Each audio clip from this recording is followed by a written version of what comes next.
by the grace of Orhullum.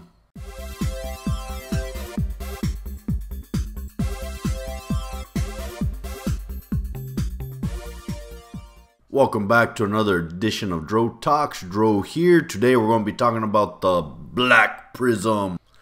Written by Brent Weeks and narrated by Simon Vance. So, before we get into this, let me remind you that I do have a giveaway going on. 6 lucky people out there will get Audible credit from my wallet to your ears. All you got to do is like and subscribe and comment on one of my videos.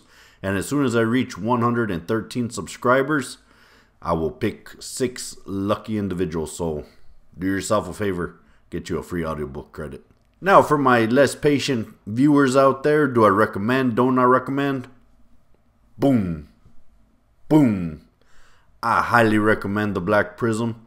It is a fantastical audiobook experience filled with magic, great characters, awesome world building, and definitely worth the price of admission. So do yourselves a favor and go out there and download this audiobook.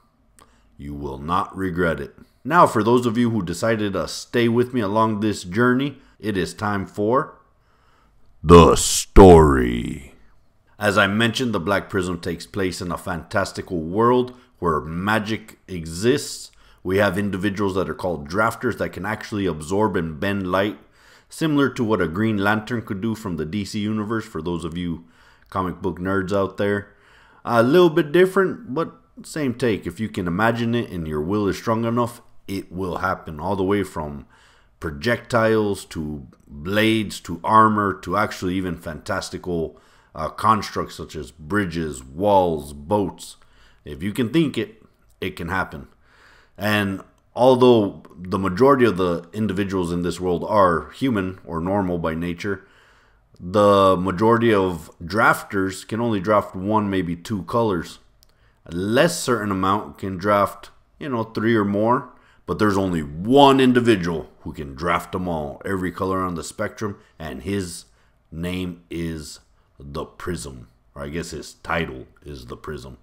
And it didn't specify if there were female prisms, but it does specify that females tend to be able to draft more colors, where males can, or for the majority, can only draft 1 or 2. So it's pretty likely that there were some female prisms during the time frame of this history, but they do not mention that, so I'm not sure. That might be something to look into. This is book 1 of 4 books so far, so I'm barely on the first leg, so they might go into that later. So, who knows? But for right now, this Prism, he is the right hand to the god of this universe, Orhullum. And Orhullum is a sun god, obviously this being the Lightbringer series. And the Prism acts similar to what our Pope would act like. And he basically is the connection from the mundane world to Orhullum. And you follow all the intakes and political intrigue of that journey. But this book is so much more than just magic, although that is a very great element of it. And I really like the way it's done in this book. Each color affects its user in a different way. And the more you use, basically the shorter your control of this ability comes. And they call it breaking the halo. And once you break the halo, there's a great chance of you actually going crazy and killing everyone in sight. So, one of the Prism's sacred duties is to hunt down what are called colored whites. Along with that, he does a lot of other priest-like activities and plays an important role in this political world. But enough about the Prism. Let's talk about some of these great characters. We got Kip, we got Davin and Gavin, and we got Corvin. There's a lot of Vens now that I come to think about it. So maybe the naming structure wasn't the strongest in this book. So this story takes place 16 years after what's called the False Prism's War, where 2 brothers developed prism-like abilities, and basically the kingdom was divided amongst them. But we jump into the story from a very early point and Kip's point of view, 16 years after this war, and some of the ramifications of that war. And I don't really want to give any more away in the event that you have not listened to this. This book is very popular, so there's a very good chance that you have listened to this or read it. But for those of you that haven't, I think it's a story that you must experience with no spoilers whatsoever. So I'm going to leave it like that.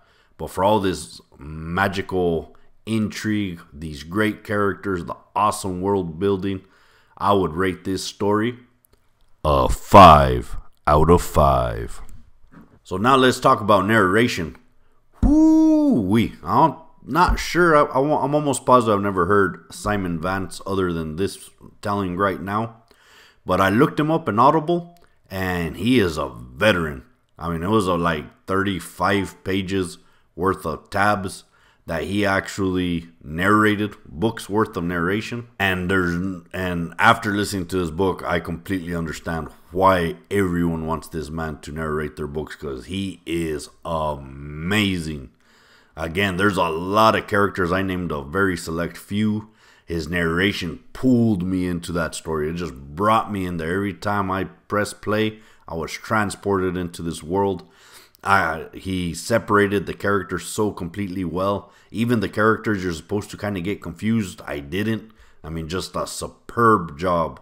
He did fantastical job, and he is a veteran. So, yeah, Simon Vance. And for this reason, I'd give narration a 5 out of 5.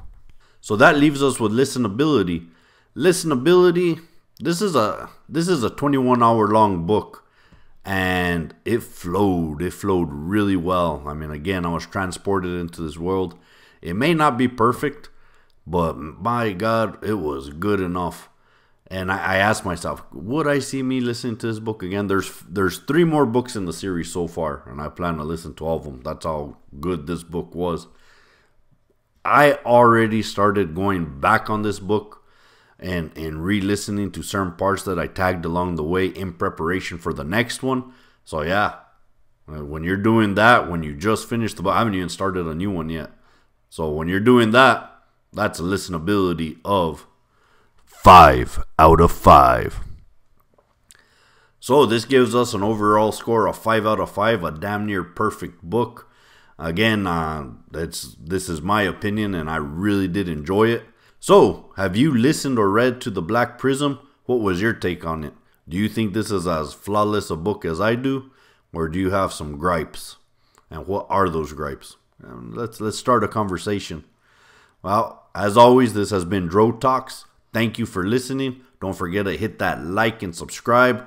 Ring that bell to get notified. And we'll see you next time. For Orholum.